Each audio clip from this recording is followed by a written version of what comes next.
Good evening.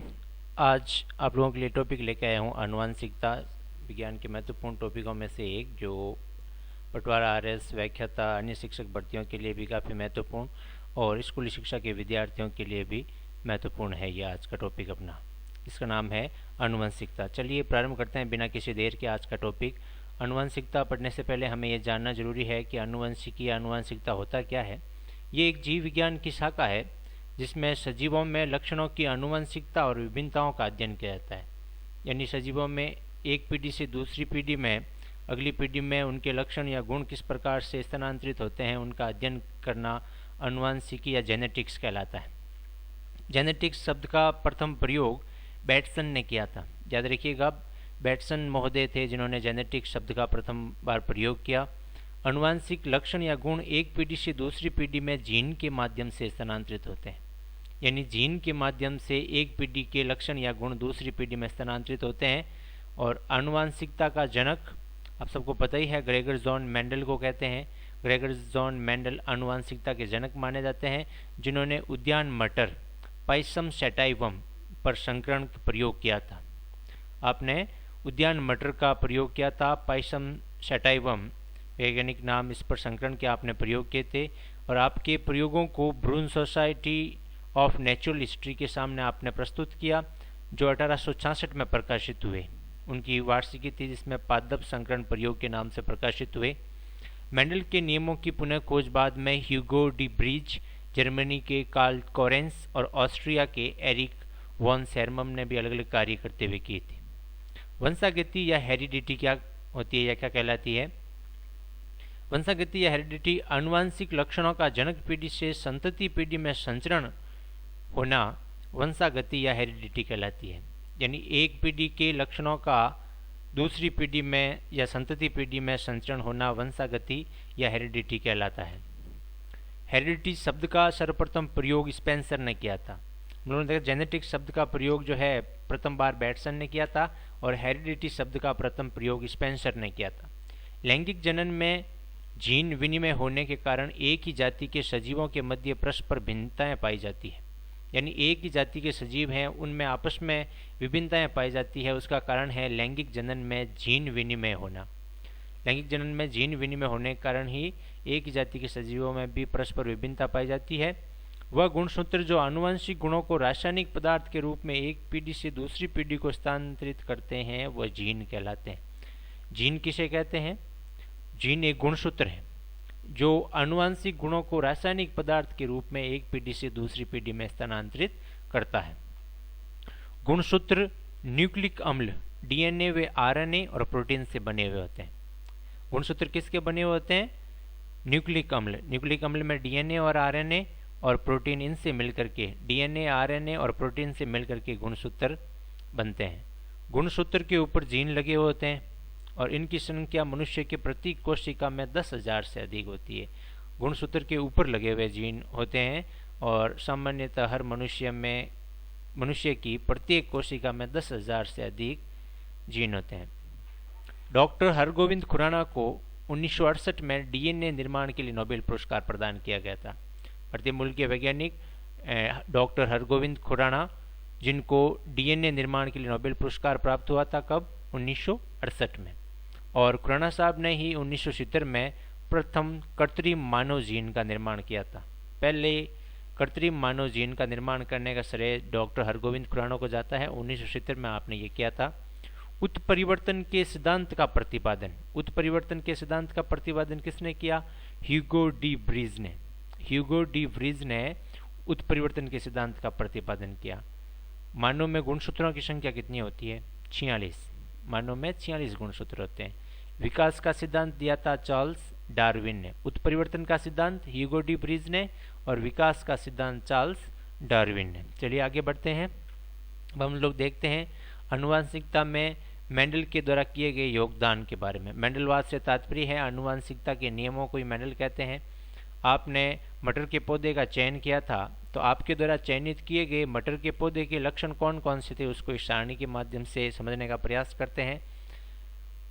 पादप की जो लंबाई है उसका प्रभावी लक्षण जो है वो तो था लंबा और अप्रभावी लक्षण था बौना। यानी पादप जिन्हों आपने चयन किया था उसकी लंबाई लंबी और बौने दोनों प्रकार के थे। वह उसके पुष्प जो है अक्षीय और शीर्ष प्रकार के थे। अक्षीय तो प्रभावी लक्षणों में था और शीर्ष अप्रभावी लक्षणों में। पुष्प का रंग प्रभावी बैंगनी था, अप्रभावी सफेद। फली की आकृति, फली जो है प्रभावी रूप से फूली हुई थी और अप्रभावी रूप से पिचकी हुई थी। फली का रंग हरा प्रभावी लक्षण में, अप्रभावी में पीला। बीज की आकृति, बीज की आकृति प्रभावी रूप से गोल और अप्रभावी लक्षणों में झुर्रीदार। बीज का रंग किस प्रकार का था? प्रभावी लक्षणों में पीला और अप्रभावी में हरा। ये मेंडल द्वारा चयनित जो है मटर के लक्षण थे। आपने मटर के पौधे का ही चयन जो है किया था, उसके पीछे कारण थे। एक तो ये 1 वर्षीय पादप है और इसका आकार भी छोटा होता है और उसके बीजों की संख्या अधिक होती है, और मटर द्विलिंगी पादप है, स्वपरागण पाया जाता है इसमें। और मटर के पुष्प में पर परागण आसानी से होता है। मटर के पौधों में कई लक्षण विपरीत प्रभाव दर्शाते हैं। तो ये कारण थे उन्होंने मटर के पौधे का ही चयन क्यों किया था ग्रेगर जॉन मेंडल ने अपने संकरण प्रयोग के लिए। अब देखिए इसमें है एकल संकरण संकरण, एकल संकर संकरण, एकल सॉरी एक जोड़ी विपर्यासी लक्षणों को ध्यान में रखकर किया गया संकरण। एक जोड़ी विपर्यासी अलग अलग लक्षणों वाले जो है जोड़ी के बीच में आपस में संकरण जो किया गया वो एकल संकर संकरण था। जैसे पादप की लंबाई एक लंबा लिया व एक बौना लिया। तो मेंडल ने शुद्ध लंबे व शुद्ध बौने मटर के पौधे का चयन कर संकरण करवाया। यानी एक तो आपने क्या किया, शुद्ध लंबे ले लिया और एक जो है शुद्ध बौना ले लिया। लंबा को जो है कैपिटल टी से और बौने को स्मॉल टी से, ये युग्म कारक आपने प्रयोग में लिए। इनके संकरण से F1PD के जितने भी पादप जो प्राप्त हुए थे वो उसके सभी पादप लंबे थे जो लक्षण प्रकट नहीं हुए। यानी F1PD में जितने भी थे भी वो एक जो है आपके शुद्ध लंबे और अशुद्ध शुद्ध बौना जो है आपस में क्रॉस करवाया, तो इससे जो अप्रभावी लक्षण है बौने के वो प्रकट नहीं हुए। और जो लक्षण प्रकट हुए प्रभावी कारक कहलाए। जो प्रकट नहीं हुए लक्षण वो तो अप्रभावी कारक, और जिसके लक्षण प्रकट हो गए वो प्रभावी कारक हुए। यहाँ लंबेपन का लक्षण प्रभावी और बौनेपन का लक्षण जो है अप्रभावी हो गया। पीडी की सभी संततियां विषम युग्मनजी, एक कैपिटल टी एक छोटी होती है। F1PD में जब शुद्ध लंबे और शुद्ध बौने के बीच में क्रॉस करवाया तो जो बौनापन है वो अप्रभावी रहा और लंबा जो है वो प्रभावी लक्षणों में शामिल हुआ। तो मेंडल ने F1PD की संततियों के बीच में क्रॉस कराया और द्वितीय पीढ़ी F2 प्राप्त की। बाद में अशुद्ध के बीच में संकरण करवाया। पहले शुद्ध के बीच में करवाया, अशुद्ध के में जो है आपने संक्रमण करवाने से तो F2 में दोनों प्रकार के पादप उत्पन्न हुए। शुद्ध लंबे भी प्राप्त हुए, अशुद्ध लंबे भी प्राप्त हुए और शुद्ध बौने भी प्राप्त हुए। तो F2PD में लक्षण प्ररूप अनुपात 3:1 रहा और जीन अनुसार अनुपात 1:2:1। F1PD में तो आपकी शुद्धता जो है आपके संपूर्ण विश्व में युग्म लंबे प्राप्त हुए, लेकिन F2PD में जब आपने संकरण कराया तो उस समय जो है अनुपात इनका 1:2:1 का अनुपात रहा। 1 तो शुद्ध लंबे और 2 अशुद्ध लंबे और 1 शुद्ध बौने।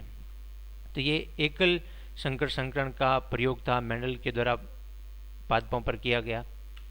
इसी में जो है प्रभाविता का नियम है। प्रभाविता का नियम में क्या है, एक जोड़ी विपर्यासी लक्षण वाले पौधों का संकरण कराने पर F1PD में एक लक्षण ही प्रकट होता है, उसे प्रभावी लक्षण कहते हैं। यानी F1PD में जो एक ही प्रकार के लक्षण जो है प्रकट हुए लंबे के, तो उसको जो है प्रभावी लक्षण का। जो लक्षण F1PD में प्रकट नहीं होते हैं उन्हें अप्रभावी लक्षण कहते हैं। पिछले टॉपिक में भी हम लोगों ने देखा ही था। ये प्रभाविता का नियम है। प्रभाविता का नियम में क्या है, जिसमें लक्षण एक के लक्षण पीडी में एक लक्षण ही प्रकट होते हैं तो वो प्रभावी लक्षण है, और F1PD में एक लक्षण प्रकट नहीं होते हैं अप्रभावी लक्षण है, इसे प्रभाविता का नियम कहते हैं। फिर है पृथक्करण अथवा युग्मकों की शुद्धता का नियम। F2PD में दोनों लक्षण प्रकट होते हैं। ये तो F1PD में तो एक जो है प्रभावी रहा, एक अप्रभावी रहा। F2PD में दोनों लक्षण प्रकट होते हैं। जनन के दौरान युग्मकों के बनने के समय एक दूसरे से पृथक होना पृथक्करण कहलाता है। संकर संतति विषम युग्मनजी होती है। इसमें कारक युग्म के दोनों कारक साथ साथ रहते हैं, लेकिन युग्मक निर्माण के समय एक युग्मक में एक ही कारक उपस्थित होता है, इसलिए युग्मकों की शुद्धता का नियम भी कहते हैं। यानी एक ही प्रकार के युग्मकों के जो लक्षण है वो प्रकट हो रहे हैं तो इसलिए उसे जो है युग्मकों की शुद्धता का नियम भी कहा गया है, यानी पृथक्करण अथवा युग्मकों की शुद्धता का नियम। फिर देखिए द्विसंकर संकरण। एकल संकरण में अभी देखा था हम लोगों ने। अब देखिए द्विसंकर संकरण। जो जोड़ी विपर्यासी लक्षणों को ध्यान में रखकर किया गया संकर द्विसंकर संकरण कहलाता है, यानी बीज का आकार और बीज का रंग। दो जोड़ी विपर्यासी लक्षण जो है दो जोड़ी अलग अलग है, उसमें बीज का आकार है, बीज के रंग को लेकर के जब आपने संकरण करवाया तो मेंडल ने मटर के शुद्ध गोल व पीले बीज, शुद्ध गोल व पीले, अभी रंग के लिए जो है और उसके आकार के लिए जो है आर का प्रयोग किया, तो शुद्ध गोल जो थे वो कैपिटल आर, शुद्ध पीले जो बीज थे वो कैपिटल के वाई।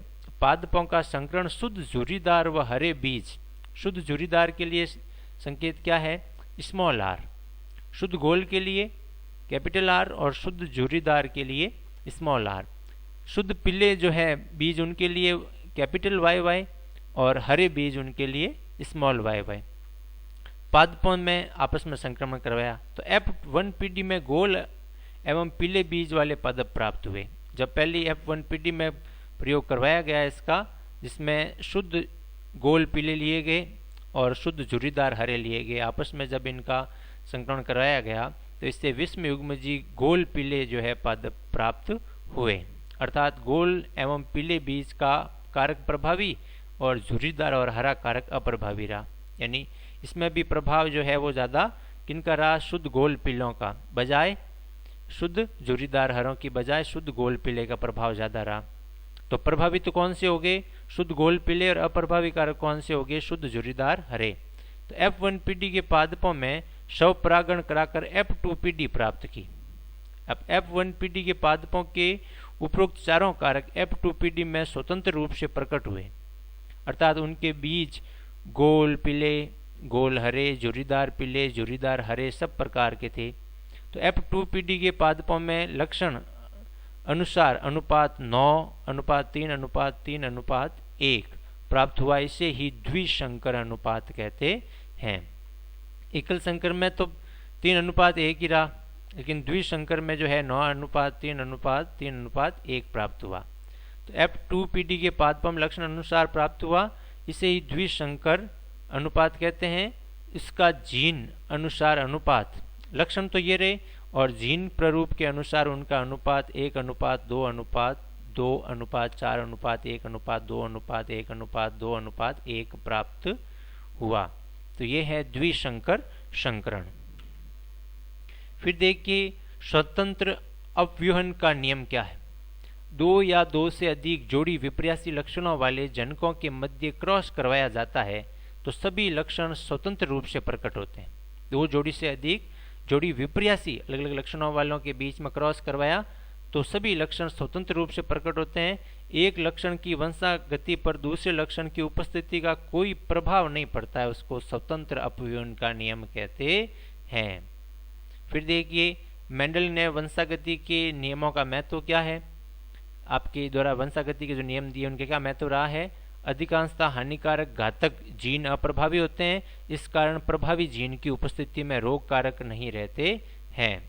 पृथक्करण के नियम से जीन संकल्पना को मजबूती मिली, इससे नए लक्षणों के बारे में पता चलता है और इससे अनुपयोगी लक्षणों को हटाया जा सकता है तथा उपयोगी लक्षणों को एक साथ एक ही जाति में लाया जा सकता है।